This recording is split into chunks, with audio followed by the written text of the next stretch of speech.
Menurut saya ini alarm besar bagi kebebasan pers di Indonesia. Kita terlibat aktif dalam mengkritisi. Masih banyak pasal-pasal yang bermasalah, pasal-pasal yang merugikan kita. Semua bisa kena dan tiba-tiba di penjara.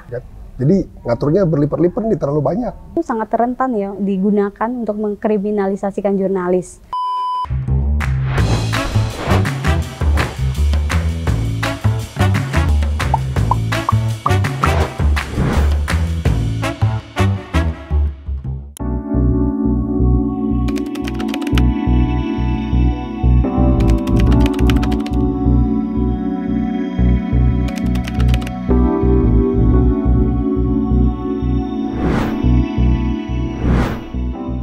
Halo, saya Nila. Saya Andre Prasetyo Nugroho. Saya Mita Resmita. Saya Firman Sad. Halo, saya Vina Octavia. Saya dari Nugraha.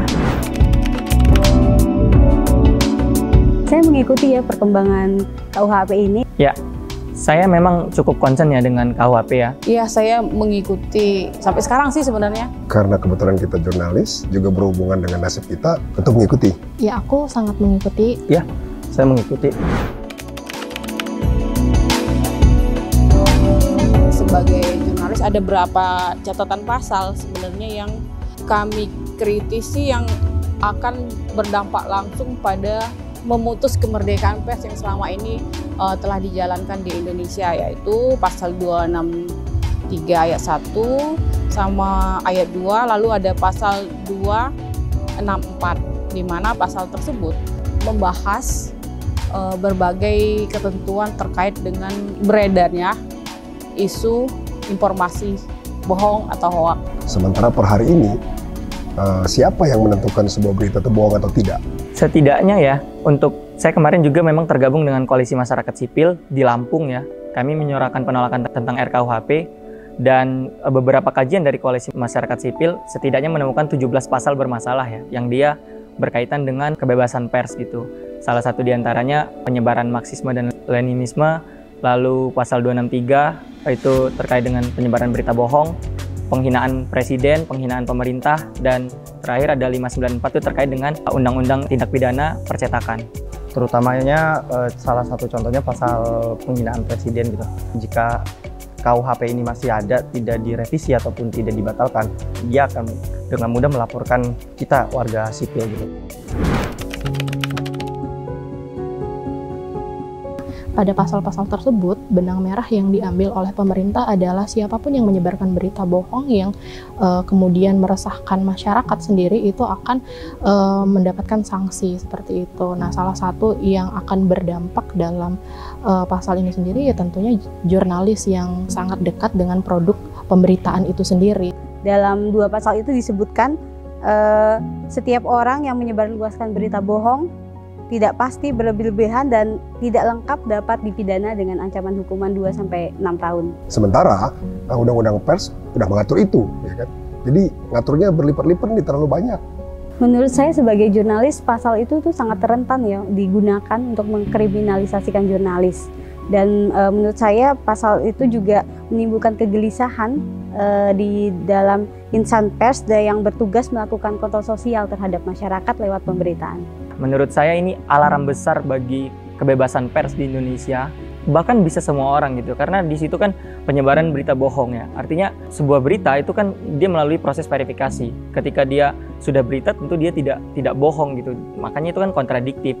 Lalu terkait dengan penyebaran berita bohong juga ini rentan sekali jurnalis ya. Kita tahu di beberapa tahun setahun belakangan ini itu banyak sekali berita-berita itu yang dilabeli hoax oleh pemerintah. Nah, itu kan serangan-serangan itu sangat berpotensi melemahkan kontrol pers di masyarakat. Dalam dunia demokrasi, ruang gema itu pasti harus ada. Dan ruang gema itu yang paling sering kencang disuarakan adalah dari sisi para jurnalis. Kalau ruang gema ini sudah dimatikan, maka tidak ada gunanya demokrasi.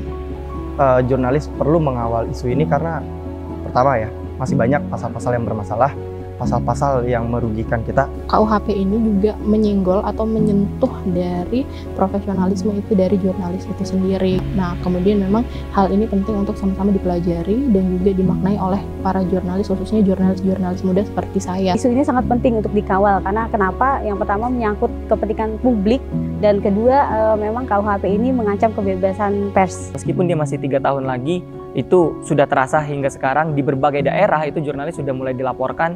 Bahkan di Lampung itu ada 3 jurnalis yang dilaporkan dengan UU ITE. Ketika ini nanti disahkan, sangat mudah bagi pemerintah ataupun pihak-pihak yang tidak setuju dengan pemberitaan, dia bakal bisa melaporkan kita gitu.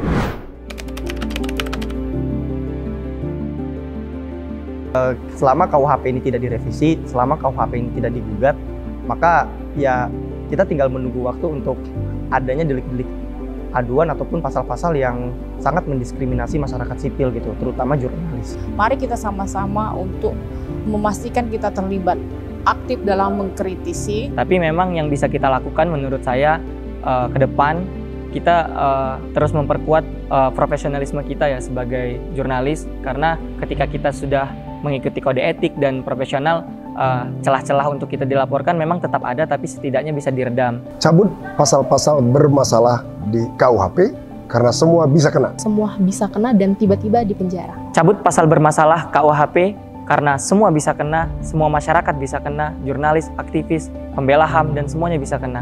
Dan semua bisa tiba-tiba di penjara. Cabut KUHP.